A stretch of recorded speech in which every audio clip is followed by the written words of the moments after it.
भारतीय सेना का मानवीय राहत अभियान। NH-44 पर फंसे लोगों के लिए सहारा बनी फौज।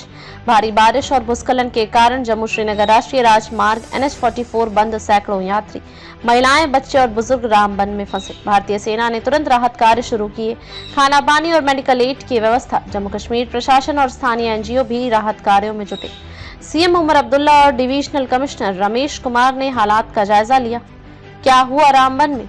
21 अप्रैल को रामबन जिले में रिकॉर्ड तोड़ बारिश के बाद कई जगहों पर भूस्खलन, लैंडस्लाइड हुआ, जिससे राष्ट्रीय राजमार्ग NH-44 पूरी तरह से बाधित हो गया।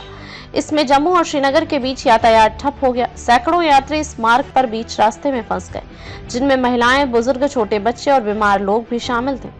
सेना की त्वरित कार्रवाई। We serve we protect. जैसे ही सूचना मिली, भारतीय सेना की यूनिट, खासकर क्विक रिएक्शन टीम्स QRTS, जिन्हें बनिहाल, करचियाल, दिगदौल, मैत्रा और चंद्रकोट में तैनात किया गया था, उन्होंने तुरंत राहत अभियान शुरू कर दिया। सेना द्वारा की गई प्रमुख सहायता में शामिल है ready to eat food packets का वितरण, ड्रिंकिंग वाटर बॉटल्स की व्यवस्था, प्राइमरी मेडिकल असिस्टेंस, प्राथमिक चिकित्सा सुविधा, अस्थायी शेल्टर टेंट्स और गर्म चाय की व्यवस्था।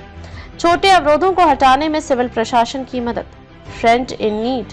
सेना की मानवता के लिए प्रतिबद्धता। भारतीय सेना की इस तत्परता ने एक बार फिर साबित किया कि वह सिर्फ सीमाओं की रक्षा करने वाली ताकत नहीं है, बल्कि प्राकृतिक आपदा के समय भी मित्र और रक्षक बनकर खड़ी होती है। सेना का यह कदम न केवल सिविल मिलिट्री संबंधों को मजबूत करता है, बल्कि लोगों के मन में सेना के प्रति भरोसे को भी और गहरा करता है। सरकारी प्रतिक्रिया और मुख्यमंत्री की पहल। मुख्यमंत्री उमर अब्दुल्ला ने स्थिति की गंभीरता को देखते हुए रामबन का दौरा करने की घोषणा की। उन्होंने कहा, स्थिति कुछ इलाकों में बहुत खराब है। हमने डिप्टी CM और स्थानीय MLAs को भेज दिया है। मैं खुद रामबन जाकर रिलीफ मीटिंग की अध्यक्षता करूंगा। मुख्यमंत्री ने यह भी स्पष्ट किया कि प्रधानमंत्री राहत कोष PM रिलीफ फंड से आर्थिक सहायता दी जाएगी। ब्लैक मार्केटिंग पर कड़ी कार्रवाई होगी।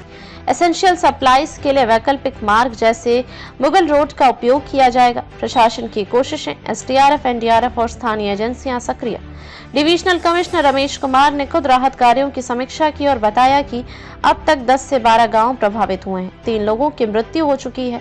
बिजली, राशन, पानी जैसी मूलभूत सेवाएं बहाल करने का कार्य जारी है। JCBs और हैवी मशीन्स की मदद से NH-44 को क्लियर करने का काम हो रहा है। सड़क संपर्क पूरी तरह बाधित है।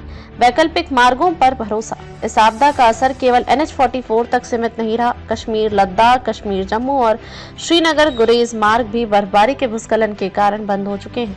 ऐसे में वैकल्पिक मार्गों के सहारे जरूरी वस्तुएं कश्मीर घाटी तक पहुंचाने की योजना बनाई गई है। सेना का समर्पण, प्रशासन की तत्परता। रामबन आपदा में सेना और प्रशासन की समन्वित कार्रवाई ने यह दिखा दिया है कि आपदा के समय देश की व्यवस्थाएं जनता के साथ खड़ी होती हैं।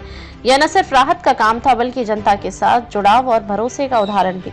इस संकट में भारतीय सेना ने फिर साबित किया कि वी सर्व वी प्रोटेक्ट सिर्फ एक नारा नहीं, बल्कि उनकी पहचान है।